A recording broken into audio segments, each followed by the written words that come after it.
Causerie de ce soir, donc Daniel Masson, que certains d'entre vous ont pu peut-être déjà assister à une de ses conférences, qu'elle nous avait donnée il y a à peu près 1 an et demi sur Éric Zemmour. Elle nous avait fait une conférence sur une causerie sur Éric Zemmour et la religion, et au final, elle a étendu son sujet et elle en a fait un livre qui est sorti donc aux éditions Pierre-Guillaume Deroux. Donc ce n'est pas l'objet de la causerie de ce soir, mais elle en a amené quelques exemplaires. Si vous voulez vous le procurer, je vous y invite. Je vous y invite vraiment. C'est à la fois sur Éric Zemmour et l'analyse personnelle de Daniel qui est passionnante. Voilà. Donc, à l'issue de la causerie, vous pourrez, si vous le souhaitez, lui acheter et elle peut vous le dédicacer. Alors, pour en revenir à la causerie de ce soir, Daniel a écrit plusieurs ouvrages. Donc, il y en a un qui a très bien marché, qui était chez Plomb, sur Gustave Thibon. Donc, malheureusement, elle a amené son exemplaire propre. Il n'est plus disponible, tout a été vendu. Ça a été vendu à beaucoup d'exemplaires. Il y a à peu près combien d'années que tu l'as fait? En 1993. Alors, il a été réédité au moment de la mort de Thibon en 2001. Oui, 2 fois. Voilà. Mais voilà, édité une première fois, réédité, donc sur Gustave Thibon. Donc, c'est juste pour vous le montrer, parce qu'elle le garde, c'est son exemplaire personnel. Voilà, donc ce soir, Gustave Thibon. Donc je ne vais pas le présenter, elle va le faire. Donc en quelques mots, Gustave Thibon était une heure de gloire, je dirais, dans les années 40, pratiquement pendant la Seconde Guerre mondiale. Après, il a été largement oublié. Et puis je pense que c'est dans les années 70, il y a eu une émission de la 3e chaîne sur lui qui a fait, je crois que c'était pas Océanique, je crois. Il y a eu 2 émissions, ça a duré 3 heures, et là, ça a été une révélation à l'époque. Hein. Et ben, il crève l'écran, c'était une révélation, et d'un seul coup, tout le monde s'est intéressé à Gustave Thibon. Voilà. Donc, je vous en dis pas plus, sinon donc, il est d'origine paysanne, il n'a pas fait d'études, il est autodidacte, il parlait plusieurs langues, il est catholique, il est philosophe, et c'est certainement un de nos plus grands philosophes français du XXe siècle. Je te passe la parole. Ça a été comme présentation, comme initiation? Très bien. Voilà, donc je vais vous parler de Gustave Thibon, mais peut-être qu'avant de l'évoquer, ah oui, c'est vrai que cet instrument orthopédique de la parole, oui. Comme ça va? Non, on l'entend. On l'entend? Il faut qu'elle parle un peu plus près, c'est pour les plus près. Plus près, bon, je vais si essayer. vous pouvez. Donc, avant d'évoquer Thibon, je vais quand même vous dire quelques mots de mes rencontres avec lui. Je l'ai d'abord rencontré en 1965, au Congrès de Lausanne. Alors, je pense que certains, parmi les plus anciens, ont entendu parler de ces Congrès de Lausanne qui réunissaient pendant 3 jours 3000 personnes, c'était quand même assez considérable, et qui avait été fondé qui était organisé par la Cité catholique, elle-même fondée par Jean Housset et celui qui devait être mon futur beau-père, Jean Masson, et qui s'appelait alors l'Office international des œuvres alors attendez, je vais me tromper, l'Office international des œuvres de formation civique et d'action culturelle selon le droit naturel et chrétien. Je pense qu'ils avaient choisi ce nom pour ne pas se laisser décrypter. Alors, Thibon était invité régulièrement et comme il disait, quand on me veut, on m'a. Donc, quand on l'appelait, il aimait bien être applaudi. Mais en quelque sorte, il détonnait parce que c'était des milieux, disons, d'intellectuels de droite. Et il arrivait avec une manière exubérante d'être, très provençale, un accent que je ne saurais pas imiter, mais certains disaient qu'il devait les 3/4 de son succès à son accent. Il arrivait aussi en paysan endimanché. Il avait une sorte de bon sens à la fois commun, mais très imprévisible et aussi souvent improvisé. Et en tout cas, le fait est qu'il séduisait et que l'on plaçait ses conférences lorsque personne n'écoutait plus, c'est-à-dire le soir, parce qu'on savait très bien qu'il aurait son succès assuré, ce dont témoignaient à la fin de ses conférences les jeunes du haut du poulailler lui envoyaient des cocottes en papier et c'était, enfin c'était pas l'hystérie, mais enfin c'était vraiment le triomphe, Thibon. Alors ça a été ma première rencontre, et puis ensuite, 9 ans plus tard, j'avais écrit un essai sur Camus et l'absurde. Je le lui ai envoyé, et avec mon mari, nous sommes allés le voir.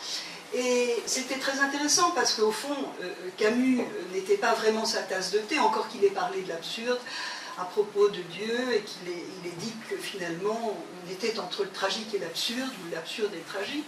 Mais ce qui était intéressant, c'est qu'il accueillait les pensées les plus éloignées des siennes. Il s'intéressait à tout, il a parlé ensuite, après, des invariants, des pensées des auteurs les plus divers qu'on pourrait rassembler. Et puis alors enfin, Jean Madiran, qui était le fondateur d'Itinéraire et de Présent, m'a demandé de l'interviewer pour Itinéraire, et comme c'était pas très loin de chez moi, j'habitais Salon-de-Provence, enfin j'habite toujours Salon-de-Provence, et Thibon habitait Saint-Marcel-d'Ardèche, donc pendant 2 ans, je suis allée le voir tous les mois, je l'ai enregistré, je l'ai interviewé, ça a été très très naturel, et puis les entretiens sont parus dans Itinéraire, comme ça avait été prévu, mais j'ai eu l'idée supplémentaire, si vous voulez, de l'envoyer à quelques maisons d'édition, et il s'est trouvé que le lecteur des éditions Plomb, Laurent Beccaria, qui est le neveu d'Élie Denoy de Saint-Marc, a été très séduit par Thibon, mais alors pas par le style des entretiens, donc il m'a demandé de réécrire le livre en disant je, c'est-à-dire que je présentais je recueillais les mémoires de Gustave Thibon, mais c'était lui qui parlait, si vous voulez. Voilà. Alors c'était un petit peu artificiel. Ainsi donc en 1993 est paru ce qui a été intitulé Gustave Thibon au soir de ma vie. Thibon avait 90 ans à ce moment-là. Et le livre, malheureusement, puisqu'il a bien marché, c'est vrai, est actuellement épuisé et les éditions Plomb ne semblent pas prêtes à le rééditer. Voilà. Alors, comme la pensée de Thibon est assez, et la vie aussi, est assez complexe, et comme il a vécu 98 ans, évidemment, il y a beaucoup de choses à dire, donc je vais tâcher de me limiter à 3 aspects de sa pensée et de sa vie. Alors, c'est assez naturel, d'abord son itinéraire et les rencontres essentielles de sa vie qui l'ont profondément marqué. Ensuite, son réalisme, qui est, je crois, le cœur de sa pensée, c'est un réalisme que Henri Massy appelait le réalisme des choses d'en haut, et lui-même, Thibon, l'appelait le réalisme de l'incarnation. Alors ça sera la deuxième partie. Et puis alors après, j'essaierai d'approcher, mais c'est assez délicat, sa relation à Dieu, cette relation n'est pas un fleuve tranquille, enfin vous le verrez, d'autant plus que j'insisterai sur la dernière partie de la vie de Thibon, quand il était quasiment nonagénaire. C'est là que je l'ai rencontré surtout. Alors, son itinéraire, donc, Thibon est né à Saint-Marcel-d'Ardèche en 1903, et il est mort à Saint-Marcel-d'Ardèche en 2001, donc il avait 98 ans, ce qui fait qu'il a quasiment épousé le siècle. Alors, il a vécu en paysan, enfin il vivait dans un milieu paysan, mais disons qu'il se faisait peut-être une coquetterie de dire que finalement c'est seulement son père qui a été le premier agriculteur à plein temps de la famille, mais que dans sa famille il y a eu des notaires, il y a eu un consul, il y a eu des négociants, et puis il dit même que par une demoiselle de Burzet que son ancêtre Simon Thibon avait épousé, et c'est ce Simon Thibon qui a acheté le domaine de Lilian à Saint-Marcel-d'Ardèche, donc par cette demoiselle de Burzet, Thibon dit qu'il est apparenté en quelque sorte à la noblesse locale, et il avait une sorte de coquetterie à dire cela. Mais enfin, il a vécu pauvrement dans son enfance et son adolescence, et même sa jeunesse, en paysan dans son village, et alors en quasi-autarcie. Alors il disait par exemple qu'il y avait un feu de bois dans la cuisine, mais c'était l'unique source de chaleur, une lampe à pétrole pour la lumière, l'eau, pas à la maison, mais il fallait aller la chercher dans un puits à 30 mètres, dans un puits profond de 10 mètres. La lessive, enfin c'était un peu comme ma grand-mère, on peut dire, eh bien la lessive se faisait en plein air dans la voie publique, et dit Thibon, ça favorisait évidemment la convivialité. Et puis il ajoute, quant au sanitaire, Les sanitaires de mon père, c'était un bol, et pour le reste, eh bien, l'immense nature, les 4 vents de l'esprit. Et alors, bon, ça c'est le côté peut-être un peu négatif, mais le côté positif, évidemment, c'est que la terre produisait tout ce qui était nécessaire à la vie, les fruits, les légumes, l'huile, le blé qui était donné au boulanger qui le rendait en pain, le poisson qui était pêché dans le Rhône et qui constituait la nourriture de 3 ou 4 jours. Et pour la viande, ils avaient quand même les poules, les lapins, même des porcs. En revanche, disait-il, la viande de boucherie était considérée comme un luxe coupable, et il rappelle une mère qui disait à son fils à propos d'une jeune fille dont le fils voulait faire sa fiancée, et la maman disait « Ne la prends pas, il lui faut de la viande tous les jours », ce qui était vraiment un luxe coupable. Alors, son père, il a été très influencé par son père parce que sa maman est morte alors qu'il avait 15 ans. Lui, ils étaient tous les deux atteints de la grippe espagnole. Lui a survécu, mais sa mère est morte alors qu'il avait 15 ans. Voilà. Donc c'est son père qui l'a surtout marqué. Son père était libre penseur, alors il l'inscrit à l'école primaire du village. Et ces instituteurs, comme on disait alors, ne détestaient rien tant que l'alcool, l'église et la royauté, mais rivalisaient de moralisme avec monsieur le curé. C'est-à-dire que finalement, qu'il soit croyant ou incroyant, ils respectaient, enfin ils observaient ce que Jules Ferry appelait la morale de nos pères, et quand ils la transgressaient, ils avaient conscience, pas comme maintenant, ils avaient conscience de la transgresser. Alors, entre parenthèses, ça n'a pas un intérêt extraordinaire, mais entre parenthèses, Thibon a épousé tour à tour la fille de son instituteur anticlérical, et quand sa femme est morte en accouchant de leur première fille, et ensuite il a épousé la nièce de son instituteur anticlérical. Voilà.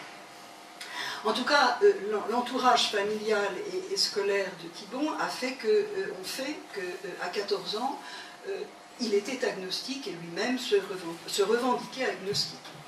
Alors, Philippe disait qu'il n'avait pas fait d'études.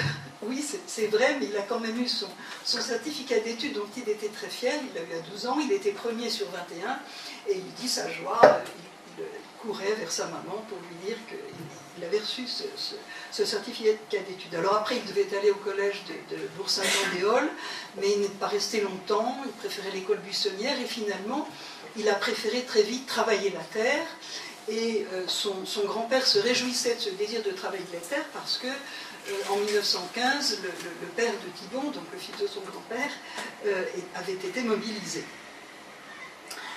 Et Thibon fait très joliment, je vais vous lire quelques passages, ou un passage, il fait l'éloge de ces paysans dont il dit qu'ils étaient à l'étroit dans l'espace, mais au large dans le temps. Il a cette jolie phrase « Leur âme était une urne où le passé se décantait en silence ». Puis il y a un autre passage alors dans son premier livre qui s'appelle « Diagnostic » que je trouve assez beau. Il évoque ces vraies réserves de fraîcheur qui créent dans l'âme la communion étroite avec la nature, l'habitude des paisibles cadences d'une activité accordée aux rythmes primordiaux de l'existence. C'est assez bien vu et puis c'est bien écrit, à vrai dire. Alors évidemment, ce fait d'être dans l'épaisseur en quelque sorte, à l'étroit dans l'espace mais au large dans le temps, avait ses revers. Par exemple, il raconte l'histoire, enfin il dit que la mémoire était longue au village, et il raconte l'histoire d'un homme qui, lorsqu'il était jeune, avait volé une pipe et qui a voulu prendre la parole, et il avait peut-être l'intention de se lancer en politique. Alors quand il a commencé à parler, on lui a crié « Tais-toi, voleur de pipe », et du coup, sa carrière oratoire a été achevée tout de suite. Alors, par ailleurs, et là, il dit du bien des paysans, il dit qu'il y avait une similitude de vie et une solidarité entre les gens, qu'ils soient paysans ou qu'ils soient nobles, puisqu'il y avait des nobles. Et par exemple, il dit que les riches et les pauvres usaient leurs vêtements jusqu'à la corde. Enfin, il y a une sorte, ils vivaient finalement de la même manière. Et la communauté de vie, en quelque sorte, corrigeait les écarts de fortune. Voilà, c'est ce qu'il dit. Donc, on a l'impression que Thibon était destiné à être paysan, mais alors, finalement, il avait aussi, enfin, il a toujours eu, ce qu'on peut appeler un penchant nomade, et sans vraiment donner d'explication, à 21 ans, il quitte le Mali bien en Ardèche, Et il va en Angleterre, il est même allé en Afrique du Nord, alors il vivait de petits boulots, ça marchait pas tellement bien d'ailleurs, mais enfin il y avait une sorte de curiosité, ce nomadisme est une caractéristique de Thibon, assez étonnante, mais c'est une caractéristique. Alors 2 ans après, il est quand même resté donc, à l'étranger avec ses petits boulots, à 23 ans il revient dans son village, à Saint-Marcel d'Ardèche, et là, sans donner non plus d'explication, mais il dit qu'il a été pris par une soif démesurée d'apprendre. Alors évidemment, avec son certificat d'études, c'est quand même un peu juste pour satisfaire cette soif, mais il avait un voisin qui avait une bibliothèque assez fournie et qui a mis sa bibliothèque à sa disposition. Et là, il a passé plusieurs années, jusqu'au surmenage, dit-il d'ailleurs, à apprendre par lui-même, enfin par les livres, hein, parce qu'on dit qu'il est autodidacte, lui-même dit « je ne suis pas autodidacte parce que les livres sont nos maîtres, je n'ai pas appris tout seul ». Mais par les livres, il a appris la philosophie, les mathématiques, et puis surtout les langues étrangères. Alors il a appris vraiment à lire Cervantes en espagnol, Dialine en allemand, Platon en grec, il avait beaucoup plus de mal pour le grec. C'est surtout Simone Veil, dont je vous parlerai tout à l'heure, qui lui a appris un peu mieux le grec. Et puis Sénèque en latin, etc. Enfin, il y avait vraiment un goût des langues, de penser vraiment l'âme d'un peuple à l'intérieur d'une langue. Alors, vers les années 30, parmi ces lectures, oui, j'ai oublié de vous dire, quand même, c'est assez important, c'est qu'il lisait, bon, c'est un auteur qui n'est pas connu, Clax, Freud, qui est quand même beaucoup plus connu, Nietzsche aussi, il a écrit un bouquin c'est un livre qui s'appelle Nietzsche, le déclin de l'esprit, qui est passionnant, et puis Léon Bloy. Et là, j'insiste sur Léon Bloy parce que, à partir des années 1930, vont s'opérer, par l'intermédiaire en quelque sorte de Léon Bloy, des rencontres qui vont le marquer profondément. Alors, il rencontre d'abord Jacques Maritain, qui était le filleul de Léon Bloy, et alors, grâce à lui, il découvre un catholicisme lumineux, très marqué par le thomisme, et qu'il fait sien, parce que cette pensée correspond à son désir de mariage entre la nature et la grâce, quelque chose de très structuré qui lui convient, il devient thomiste. Et puis, à partir de la rencontre de Maritain, vont s'opérer d'autres rencontres intellectuelles qui vont le conduire à une certaine célébrité, parce qu'il écrivait ses pensées, mais enfin, il n'en faisait rien, il ne songeait pas à une publication, mais Maritain l'a poussé à écrire, et ensuite, il a rencontré Gabriel Marcel, qui sera le parrain d'un de ses enfants, et Gabriel Marcel a réuni ses textes, et ainsi ont été publiés en 1940, alors c'est une année clé, évidemment, 1940, on a publié Diagnostic, et ce livre a eu la chance ou la malchance, c'est comme vous voulez, mais de paraître à la veille du désastre de 40. Donc on en a fait un peu le livre culte de Vichy, alors que les textes de Thibon avaient été écrits, pas du tout à l'époque de Vichy, mais entre 34 et 37 à peu près. Seulement, le goût de la terre, cette terre qui ne ment pas, correspondait à la fois à Thibon et au régime de Vichy. Alors, ensuite, Henri Massy, qu'il a rencontré aussi, c'était finalement les grands intellectuels de l'époque. C'est Henri Massy qui estimait qu'il apprenait aux hommes ce qu'il appelle le réalisme des choses d'en haut, c'est assez beau cette expression. Donc Henri Massy rassemble à son tour les écrits de Thibon, et en 1942 est publié son premier grand livre qui s'appelle L'échelle de Jacob, un très joli titre, L'échelle de Jacob. Et puis, alors, grâce à ses fréquentations, il a eu l'occasion de rencontrer Maurras, qu'il a beaucoup apprécié. Il se disait maurassien en politique, mais il préférait le poète. Et puis il a rencontré aussi un prêtre qui hantait le tout Paris, qui était l'abbé Munier. Et là, il raconte une anecdote amusante d'une dame qui rencontre l'abbé, qui lui dit « Mon père, je suis passé devant un miroir, et je me suis trouvée jolie, est-ce un péché? Est-ce un péché grave ?» Et l'abbé répond « Non, madame, c'est une erreur. » Alors, la vraie rencontre de sa vie, c'est lui-même qui le dit, c'est la rencontre de sa vie, c'est Simone Veil, enfin pas la ministre évidemment, mais la philosophe. Il la rencontre en 1941 dans des circonstances un peu particulières, parce qu'elle était agrégée de philosophie. Elle était juive et elle était exclue de l'université parce que juive. Et par ailleurs, c'était une fille un peu étrange quand même, qui désirait travailler au champ, comme elle avait travaillé avec les ouvriers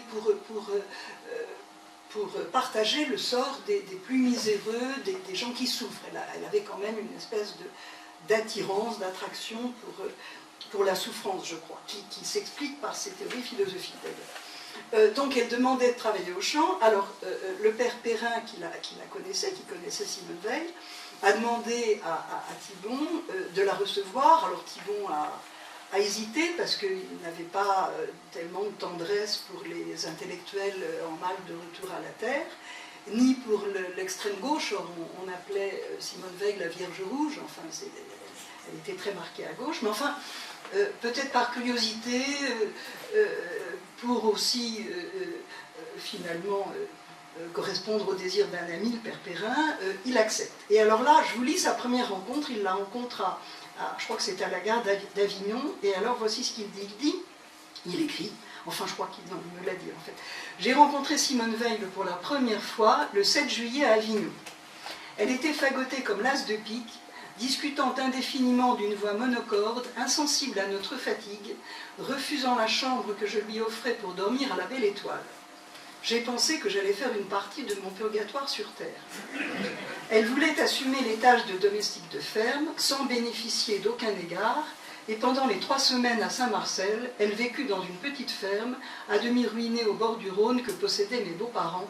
C'était, disait-elle, sa maison de conte de fées. Alors, Simone Weil était très maladroite de ses mains. Elle a voulu aussi participer à la guerre d'Espagne, mais elle a été renvoyée tout de suite parce qu'elle s'était bouillantée les pieds. Enfin bon, il y a tout un tas d'histoires concernant l'incapacité physique de Simone Weil, très maladroite de ses mains. Et donc Thibon tâchait de lui éviter les travaux un peu difficiles, les travaux pénibles. Mais alors par ailleurs, il paraît qu'elle était excellente pédagogue et elle n'hésitait pas pendant des heures à lui expliquer et à essayer de lui faire traduire Platon. C'est grâce à elle qu'il a approfondi son grec. Alors donc, ils vivaient pas vraiment ensemble, enfin elle dans sa petite maison de conte de fées, et puis Thibon avec sa première femme et sa première fille. Il n'a jamais été très gentil avec aussi bien ses femmes que ses filles. Il disait que sa femme n'était pas très intelligente. Et alors il raconte une anecdote qui est assez savoureuse. Il dit que Simone Weil était en train de laver la vaisselle. Elle tenait les assiettes comme on tient un ostensoir. On a parlé du paradis. On a dit qu'au ciel, s'il y a un ciel, on aura ce qui nous manque ici-bas. Alors je lui ai lancé, vous saurez laver la vaisselle et ma femme aura du génie. J'ai dit pour sa femme, mais c'était Thibon ça.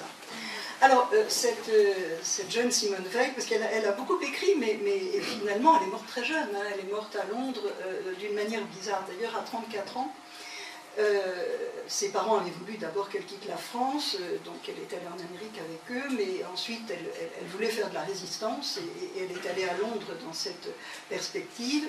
Elle a été très vite hospitalisée et on pense, c'est pas sûr, mais enfin on pense qu'elle est morte de faim parce qu'elle n'acceptait qu'elle était fidèle au gramme près aux rations alimentaires imposées dans la France occupée. Alors c'était d'autant plus bizarre qu'elle ne reconnaissait pas la légitimité du gouvernement de Vichy, contrairement à Thibon. Là, c'était une de leurs oppositions. Et alors, avant son exil, pour Londres, hein, elle était partie de Marseille, elle écrivait ses pensées, enfin, il y a vraiment de très gros cahiers, très nombreux cahiers. Elle a tout confié à Thibon. Elle lui disait même, vous intégrerez ce que j'ai écrit dans vos propres livres. Voilà. Il n'y avait pas l'once d'un orgueil dans cette jeune femme, c'est assez étrange. Alors évidemment, il ne s'est pas approprié les écrits de Simone Weil, mais il a classé ses textes. Il a fait finalement pour Simone Weil ce qu'avait fait pour lui Gabriel Marcel, Henri Massy et Maritain. Et donc c'est lui qui l'a fait connaître en publiant, le titre est très beau d'ailleurs, La pesanteur et la grâce. Et quand Thibon a reçu le prix de littérature de l'Académie française, François Mauriac, qui n'aimait pas du tout Thibon, a voté pour lui. Il a dit « Je voterai pour l'homme qui nous a révélé Simone Weil ». Voilà. Alors ça, c'était donc son itinéraire. Je finis sur Simone Veil. Évidemment, la vie de Thibon n'est pas finie, mais enfin, ce sont les grandes rencontres de sa vie, finalement. Et donc, j'en viens à la deuxième partie, qui me semble être le cœur de sa pensée, surtout dans la première période, peut-être. Après, c'est moins vrai. Mais qui est le réalisme. Donc, je me répète un peu, mais je vous ai dit, mais je le répète, donc que Massy voyait en lui le réalisme des choses d'en haut et que Thibon revendiquait ce qu'il appelait le réalisme de l'incarnation. Alors, on a dit qu'il était paysan, enfin qu'il a vécu dans un climat paysan, disons, et c'est d'abord du regard qu'il porte sur son village, c'est de la terre, qu'il tire ses premières leçons. Alors, il a de très belles phrases.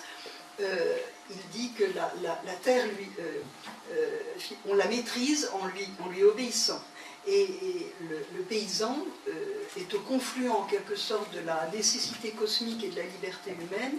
Et il dit, Thibon écrit, le paysan est l'homme qui prie parce que c'est l'homme qui redoute, sentant mieux les limites de sa nature. Je trouve que c'est vraiment très beau. Là. Je vous dis, le paysan est l'homme qui prie parce que c'est l'homme qui redoute, sentant mieux les limites de sa nature. Et une autre phrase aussi, un peu dans le même sens, il dit que le paysan conjugue maîtrise et abandon, et sa phrase c'est « le paysan ne laisse rien au hasard et confie tout au destin ». Et d'ailleurs, il fait référence là aussi à un passage de l'Évangile, je vous le dis en latin parce que je trouve que c'est plus facile, au moment de l'agonie au jardin des Oliviers, le Christ dit « vigilate, veillez », puis après il voit ses apôtres endormis, il dit « bon, bah, dormez ». Et Thibon dit que voilà, toute la sagesse est incluse là-dedans, on vigilaté, on ne laisse rien au hasard, puis finalement, dormité, on confie tout au destin.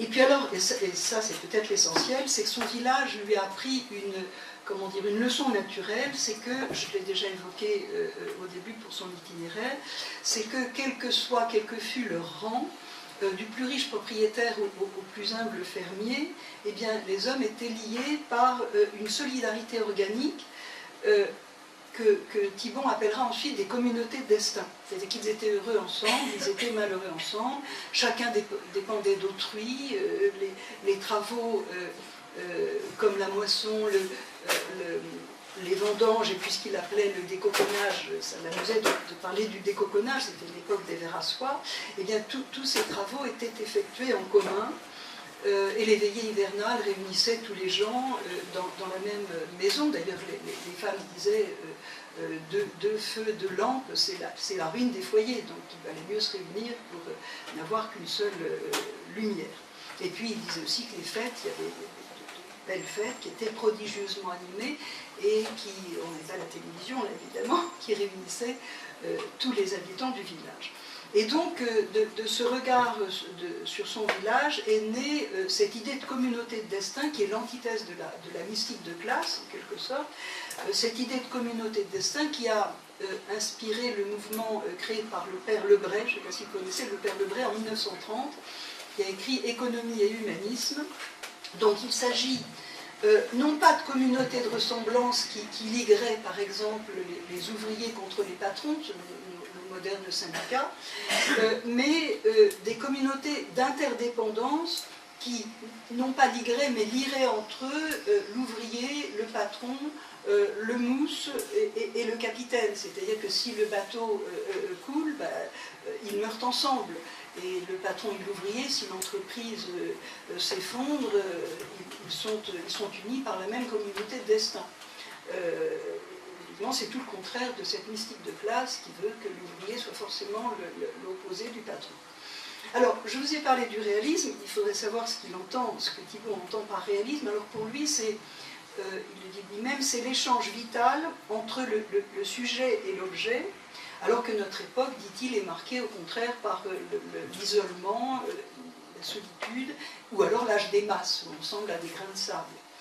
Et c'est pour cela qu'il critique ce qu'il appelle des idéologies déconnectées du réel, par exemple le mythe du peuple roi, incarné par la plèbe dorée du capitalisme, ou ce qu'il appelle l'immaculée conception du prolétariat, inventée par le communisme. Alors, il définit le communisme comme la réplique morte de la communauté vivante et le masque mortuaire de l'unité disparue. Et puis il se moque aussi de l'instinct grégaire du libéralisme.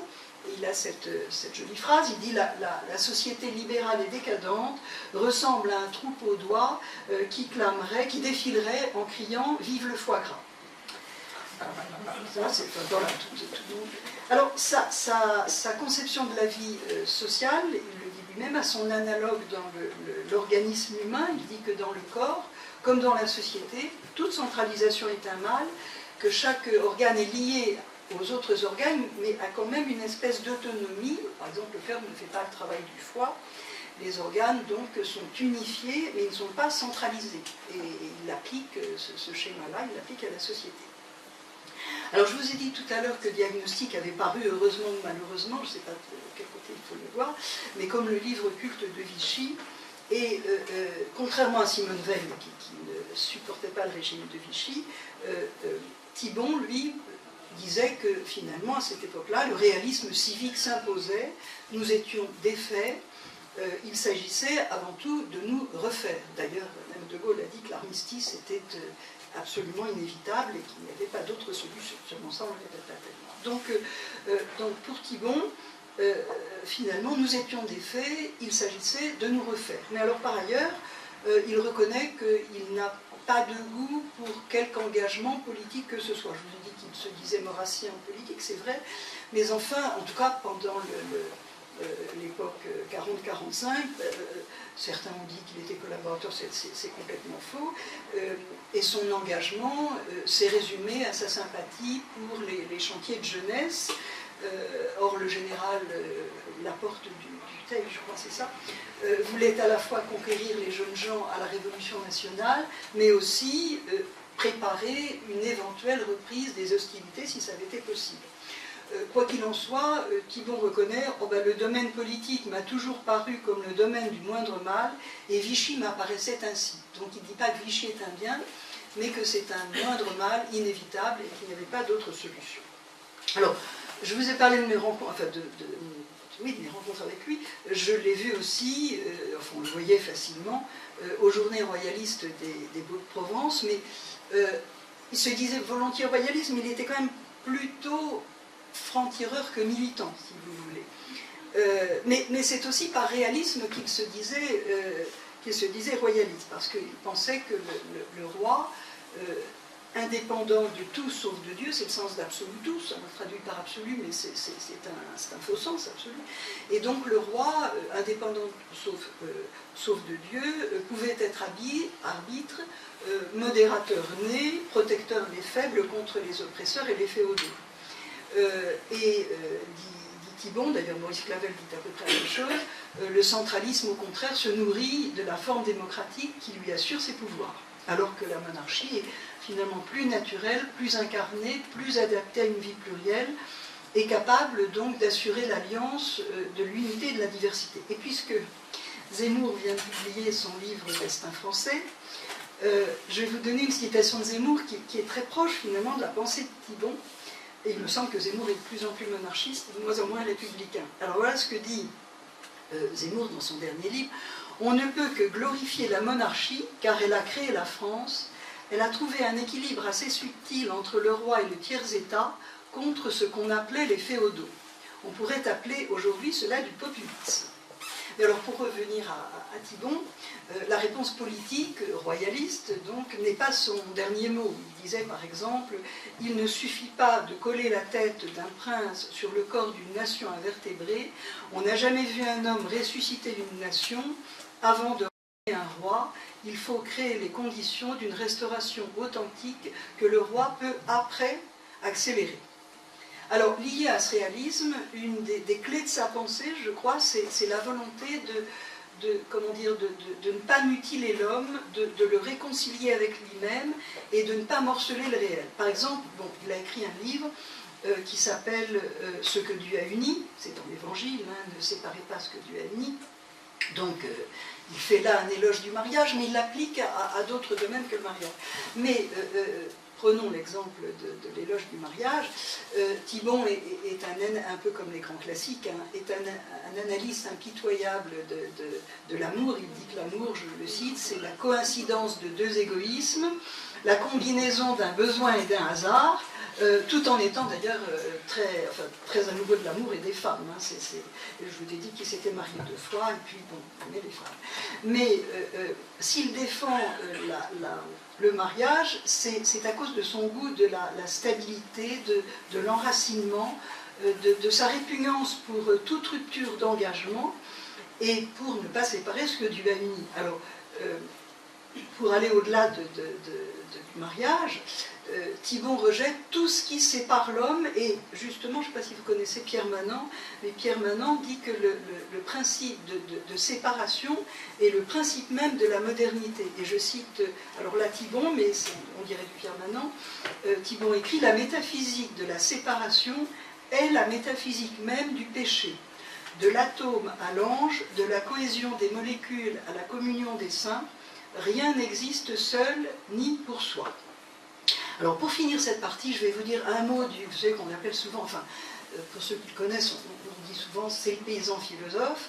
Alors lui trouve très surfaite cette expression. D'abord, paysan, il n'a pas été quand même très longtemps, et puis ensuite il a vécu de ses livres, il a vécu de ses livres et des conférences, parce qu'on l'appelait dans le monde entier, il a eu beaucoup de succès. Et quant à l'appellation de philosophe, il l'a récusé aussi parce qu'il disait que finalement le philosophe a généralement réponse à tout, il a une théorie qui ouvre toutes les serrures, il encapsule le réel, disait-il. Or, Thibon préfère par exemple Socrate, puisque pour Socrate, être philosophe, ça n'était pas savoir beaucoup de choses, mais c'était être tempérant, ce qui n'est pas du tout la même chose. Quoi qu'il en soit, Thibon préférait les poètes, qu'il appelait des métaphysiciens à l'état sauvage, ou alors les philosophes comme Nietzsche ou Sénèque qui, si vous voulez, affrontent les contradictions, mais ne cherchent pas à les résoudre, ne résolvent pas les contradictions. Et par exemple, il aime Nietzsche parce qu'en Nietzsche, il y avait des conflits qui n'ont pas été résolus et qu'il ne voulait pas résoudre, et Thibon lui s'aigrait de cette non-résolution. Et il aime beaucoup donc Nietzsche, Sénèque aussi, parce que Sénèque était en conflit intérieur avec lui-même, et il rappelle, alors là aussi c'est son goût, il a un goût de la provocation, et il rappelle que Thérèse d'Avila appelait Saint Jean de la Croix Sénéquito, mon petit Sénèque, et lui-même Thibon dit que Marc Aurèle, il l'appelle le divin Marc, et puis alors aussi provocateur, il disait de Louis-Ferdinand Céline, Ferdinand, mais c'est un père de l'Église. C'est étonnant. Et de même, alors lui-même s'appliquait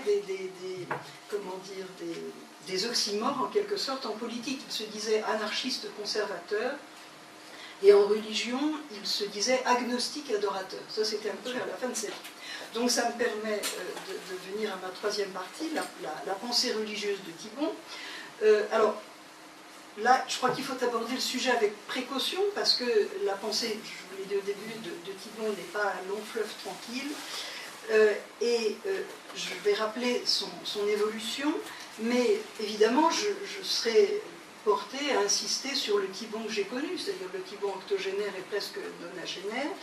Or, ce Thibon, ce vieux Thibon, était tourmenté profondément par la pensée de la mort et de la vieillesse.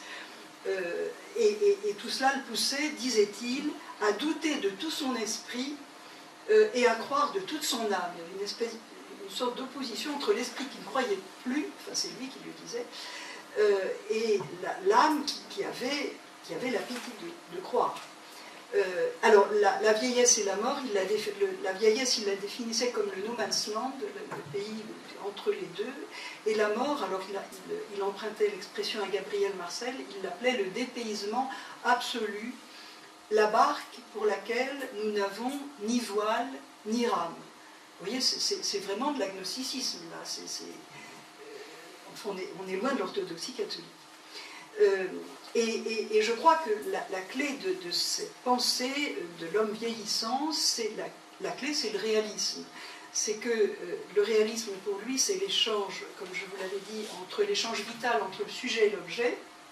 Or, dans son grand âge, Thibon ne sentait plus cet échange, et l'expérience qu'il avait ne lui servait à rien.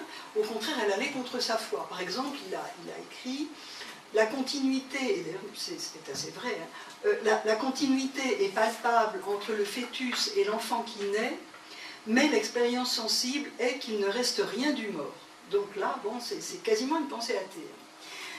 Alors en outre, et c'est finalement assez surprenant chez un homme qui a vécu quand même en paysan et qui a été très très proche des paysans, il n'avait pas, comment dire, devant la mort, il n'avait pas ce qu'on peut appeler une grâce paysanne. Par exemple, Montaigne écrivait à propos des paysans qu'il avait vus si bien mourir, il disait « Si vous ne savez pas mourir, ne vous chaille, c'est-à-dire que cela ne vous importe pas, nature vous en informera sur le champ ». Et cette leçon de la nature, Thibon l'a tirée aussi de son cher Marc Aurèle, il avait beaucoup de sympathie pour les stoïciens, et Marc Aurèle disait la loi du fruit mûr, c'est de se détacher, et au fond il faudrait mourir comme une olive qui tombe, c'est-à-dire finir avec sérénité comme une olive, c'est Marc Aurèle qui dit cela, finir avec sérénité comme une olive qui, parvenue à maturité, tomberait en bénissant la terre qui l'a portée, et l'arbre qui la nourrit. Voilà, ça c'est Marc Aurèle repris par Thibon, mais évidemment, nous ne sommes pas des olives, et Thibon avoue, j'ai trop aimé, et c'est assez beau, j'ai trop aimé le doux royaume de la terre, pour mourir sans déchirement, je mourrais comme une plante qu'on arrache. Et il disait ça ayant presque 90 ans, vous voyez.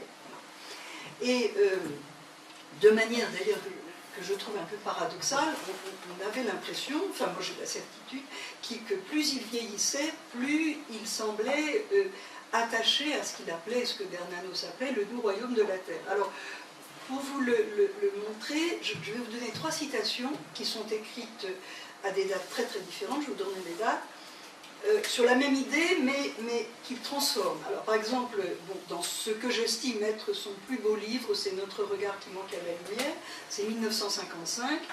Alors, il a cette très belle phrase, très connue, tout ce qui n'est pas de l'éternité retrouvée est du temps perdu. C'est beau ça, hein, tout ce qui n'est pas de l'éternité retrouvée est du temps perdu. Ça, c'est en 55. Mais alors, 30 ans après, en 1985, dans Le voile et le masque, il retourne la formule et il dit « Il manquerait quelque chose à l'éternité si elle n'était pas aussi du temps retrouvé ».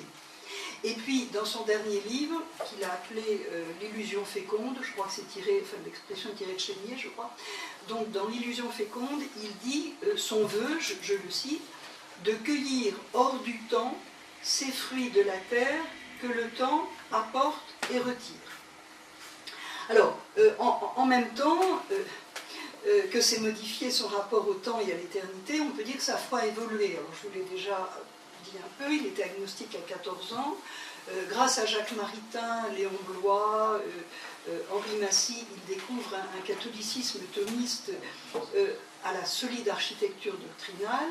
Mais dès 1942, dans l'échelle de Jacob, il a quand même il donne ses raisons d'être chrétien, et si on est attentif, on verra que ce sont des curieuses raisons, je trouve. Alors, pourquoi je suis chrétien? Il pose la question, pourquoi je suis chrétien?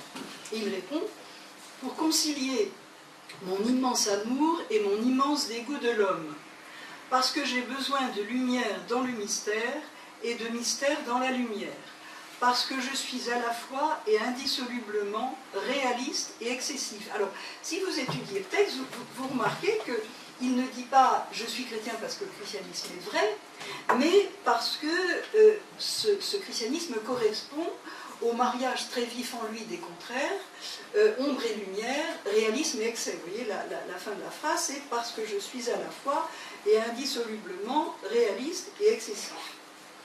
Et plus de 30 ans plus tard, à partir de l'échelle de Jacob, donc en 1974, il nommait les étapes de ce qu'il a, enfin ce qu'on peut appeler, non c'est pas lui qui l'appelait comme ça, mais on peut l'appeler son évolution spirituelle.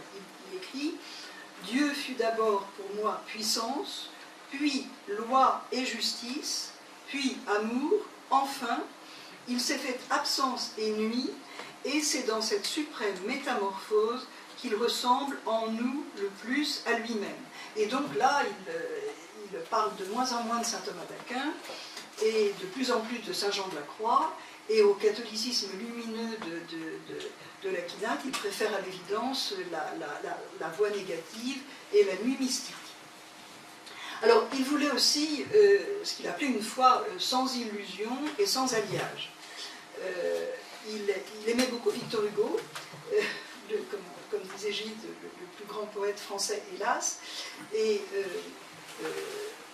Thibon s'inspire à plusieurs reprises dans ses titres de Hugo. Par exemple, L'ignorance étoilée, c'est emprunté à Hugo, et puis son livre Le voile et le masque est emprunté à Hugo aussi. Hugo disant, c'est très beau ça aussi, à la mort, le masque tombera du visage de l'homme et le voile du visage de Dieu. C'est splendide, hein? À la mort, le masque tombera du visage de l'homme et le voile du visage de Dieu. Mais alors, en attendant ce face-à-face, évidemment, il faut passer par l'Église pour connaître et goûter Dieu. Or, Thibon n'a jamais été très ecclésial, très pratiquant non plus. Et alors, je crois qu'en cela, bon, il y a son tempérament, mais il y a aussi l'influence de Simone Weil, parce que au fur et à mesure que l'âge croissait, il disait depuis sa mort, la mort de Simone Weil, je n'ai cessé de me nourrir de sa pensée. Or, Simone Weil n'aimait pas l'Église, elle l'appelait même le gros animal totalitaire, et elle voulait, selon Thibon, qui a toujours de jolies images, il disait qu'elle voulait s'abreuver de la sève divine, mais sans passer par l'écorce qu'est l'Église. Et d'ailleurs, sa conversion, enfin si on peut parler de conversion, puisqu'elle n'a pas été baptisée, mais sa conversion s'est faite sans intermédiaire, en tout cas sans médiation de l'Église. Enfin, si, c'était quand même un monastère, puisqu'elle a passé une semaine sainte à Solesmes, et elle dit le Christ est descendu et m'a prise. Donc, pas d'Église comme intermédiaire. Je vous ai dit que Thibon n'était pas très ecclésial, mais enfin, il corrige quand même un peu Simone Weil et son manque d'attraction pour l'Église, en disant que l'Église est nécessaire comme la coupe au vin, si on donne le vin mais sans coupe, ça ne veut pas dire plus rien du tout, et il dit aussi que Dieu sans Église, c'est le commencement des Églises sans Dieu. C'est pas mal aussi. Et là, je vais encore vous donner une deuxième et dernière citation de Zemmour. Je trouve que c'est assez étonnant de voir dans le Destin français, en quelques lignes, un éloge de l'Église qu'on ne trouve pas chez Thibon, par exemple. Zemmour écrivant « L'Église est sans doute le plus admirable produit politique, mais aussi artistique et culturel, bref, civilisationnel, issu du catholicisme. » Alors évidemment, on ne peut pas demander à un juif séfarade de dire que l'Église est l'épouse du Christ, mais Thibon ne le dit pas non plus, mais c'est quand même un bel éloge. Voilà. Alors, je crois, oui, je vous disais qu'il y avait l'influence de Simone Weil dans sa conception de Dieu. Simone Weil était finalement assez gnostique, et pour elle, c'est une conception que je trouve un peu étrange, mais pour elle, Dieu, en créant, c'est comme vidé de lui-même, il s'est retiré, comme les océans se retirent en laissant apparaître les continents.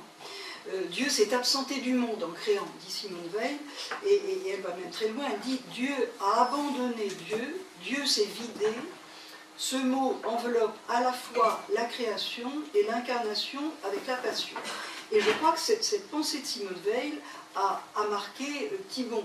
Lui-même disait, bon, je ne sais pas si c'est vrai, mais enfin, il disait qu'il a vu la tentation de devenir moine et qu'il se serait appelé frère X de Gethsémani, et il est très marqué par la parole du Christ, Élie, Élie, lama sabachthani, mon Dieu, pourquoi m'as-tu abandonné? Mais alors du coup, il marque, un peu comme Vigny, une opposition entre le Dieu créateur, dont il s'éloigne finalement, et puis le Christ, le Dieu sauveur.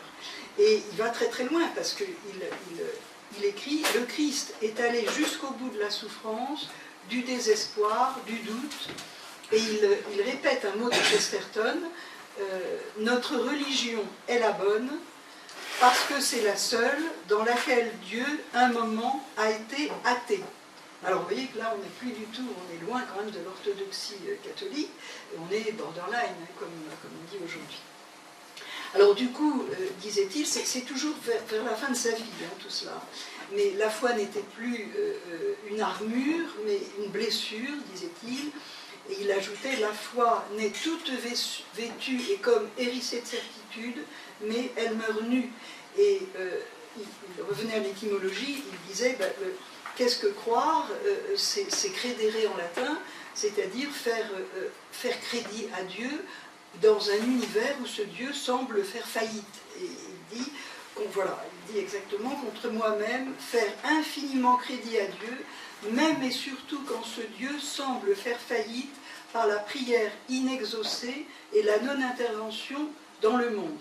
Donc la foi en bon catholique on définit comme l'adhésion à des vérités révélées, pour lui c'est finalement cette foi en quelque sorte cède devant l'espérance, ce qu'il appelle, c'est dans Saint Paul, ce qu'il appelle le contraspem in spe, c'est-à-dire après la ruine de tous les espoirs, on s'enracine dans une espérance, mais il est un peu désespéré finalement. Mais enfin pour lui c'est la foi de son, enfin c'est la foi de ses avant-derniers jours, parce que je ne l'ai pas connu dans son extrême vieillesse, enfin je ne suis plus allée le voir quand il avait 97 ans, il était très protégé, et il paraît que les moines du Barou, enfin ils l'ont écrit en tout cas, sont venus l'assister dans ces derniers jours, et ils ont témoigné que ce que j'appellerais ce fils un peu prodigue de l'Église, qui était Thibon, ils ont témoigné qu'ils s'étaient vraiment réconciliés avec Dieu, et ils m'ont rapporté ces dernières paroles, qui sont belles. Il a dit, paraît-il, enfin non, je le crois volontiers, c'est merveilleux de mourir, je vais rencontrer Dieu, on en parle toute sa vie sans y croire, et maintenant c'est vrai. Voilà. Alors, je ne voudrais pas achever cette partie sans vous citer un extrait de sa petite pièce préférée, c'est la seule pièce de théâtre qu'il a écrite d'ailleurs, c'est Vous serez comme des dieux, qu'il a écrite, enfin c'est pas vraiment sa jeunesse, mais en 1959, oui non, il n'était pas tellement jeune, mais elle est très actuelle parce que c'est comme on dit aujourd'hui, une dystopie, dont le thème est que grâce au progrès de la science, eh bien, l'homme peut devenir immortel, c'est déjà du transhumanisme, et du coup cet homme immortel est un rival d'un dieu qui devient inutile. Donc on est vraiment en plein rêve transhumaniste d'aujourd'hui, et c'est écrit en 1959. Mais alors, sinon il n'y aurait pas d'histoire, évidemment, dans ce monde, il y a une petite jeune fille, petite fille mal réveillée du passé, dit Thibon dans la préface, qui s'appelle Amanda, et qui aspire à la mort en quelque sorte, enfin elle aspire à un destin humain, et elle envie les hommes d'avant, qui, dit-elle, étaient assez pauvres pour espérer, et les élus, c'est beau ça, et les élus qui désireront éternellement ce qu'ils possèdent. Alors elle ne veut pas, elle le dit elle-même, elle a un fiancé qui finalement va se convertir à sa pensée et à elle, elle ne veut pas du sérum d'immortalité, et elle désire, dit-elle, une vie humaine qui s'achève à la mort, et un Dieu non consolateur ou guérisseur, mais mystère à l'état pur. Alors je vais vous citer un petit passage, parce que je trouve que c'est très beau, puis c'est très thibonien.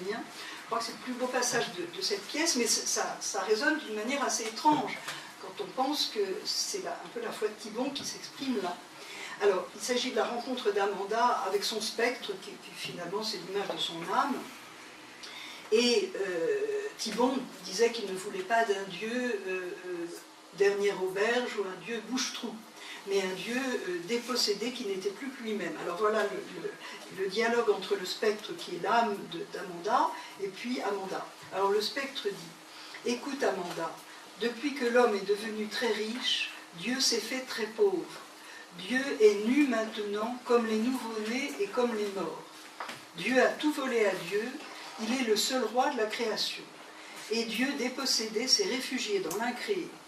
Peux-tu aimer une perfection mendiante, une beauté qui n'apparaît que dans les rêves ?» Et alors Amanda ne s'adresse pas directement au spectre, mais elle s'adresse à Dieu et elle lui dit « Ô vous que nos aïeux nommaient le Père des pauvres, Dieu qui vous êtes tout laissé prendre, Dieu qui n'avait rien à donner, Dieu qui n'êtes plus que vous-même, Dieu nu, faites de moi votre vêtement, et si vous êtes mort, que je sois votre tombe. » C'est étrange aussi cette fin, en 59, si vous êtes mort, que je sois votre tombe. Alors, en conclusion, bon, je pourrais dire que Thibon se définissait lui-même comme un chrétien de plein vent, avec tous les risques des vents contraires, évidemment, qu'il n'a pas cherché à éviter. Alors, on a voulu voir en lui un maître à penser, je crois, lui-même récusait totalement l'explication, il disait qu'il ne cherchait pas des disciples. Il disait, alors bon, je ne vais pas me rappeler le texte, mais il disait que au début, il croyait avoir quelque chose à apprendre, et puis ensuite, il croyait avoir quelque chose à enseigner, et finalement, dit-il, je n'ai rien eu à apprendre et rien à enseigner, mais je cherchais des âmes fraternelles qui partageaient avec moi les désarrois du monde moderne. D'ailleurs, il y a un aspect un peu paradoxal chez Thibon qui est très moderne. C'est un homme qui est très marqué par les dégâts, finalement, du monde moderne. Alors, je vais vous donner quelques citations à la fin, bon, je les trouve très belles. Il aspirait à Dieu comme créateur et révélateur de l'homme, et il aimait citer Catherine de Sienne qui faisait parler Dieu, et Dieu lui disait « J'unirai la lumière de ma divinité à la couleur de votre humanité ». C'est-à-dire comme le soleil sur les vitraux, les vitraux restent ternes sans soleil, mais ils s'illuminent grâce au soleil, et c'est une très très belle phrase. Et puis, je vous dirais aussi une citation sur la vérité, parce que je crois que Thibon était très quêteur de la vérité, mais pas à la manière des philosophes qui, comme il le disait, encapsulent le réel et croient avoir les clés qui ouvrent toutes les cellules. Alors d'ailleurs, on a jugé Thibon d'une manière très contradictoire. Par exemple, Christian Chabanis, je crois que c'est avec Chabanis qu'il y a eu les entretiens télévisés. Voilà, c'est avec Chabanis, et qui est mort maintenant, Chabanis, assez jeune. Chabanis voyait en lui le témoin de la lumière, alors que Jacques Trémollet de Villers, qui admire aussi Thibon, qui dit que c'est le grand philosophe du XXe siècle, peut-être un peu excessif quand même, mais Jacques Trémollet de Villers voyait en Thibon, je cite, l'aventurier de l'âme voyageant jusqu'au bout de la nuit. Donc lumière et nuit, je crois qu'il y a les deux, que Thibon est finalement entre ombre et lumière, et ne récuse ni l'une ni l'autre. Et alors je vais conclure sur deux citations que je trouve très belles. Alors une qui est dans son dernier livre, sur la quête de la vérité justement, et la manière de donner la vérité. Et je crois que c'est vraiment, enfin, moi j'aimerais bien faire mienne cette manière de penser. Il dit « Ne jamais donner l'impression d'être installé dans la vérité, l'offrir en tremblant comme un mystère, et non l'asséner comme une certitude. » Et puis alors l'autre, parce que l'illusion féconde, c'est son dernier livre, mais l'autre, je l'emprunterai à un de ses premiers livres, 1942, c'est l'échelle de Jacob, du temps de ce qu'on peut appeler son christianisme solaire, en quelque sorte. Et là, il a cette jolie phrase, « Pour unir les hommes, il ne sert de rien de jeter des ponts, il faut dresser des échelles, celui qui n'est pas monté jusqu'à Dieu n'a jamais vraiment rencontré son frère. » Là aussi, c'est une belle maxime qui pourrait inspirer le pape actuel. Voilà, c'est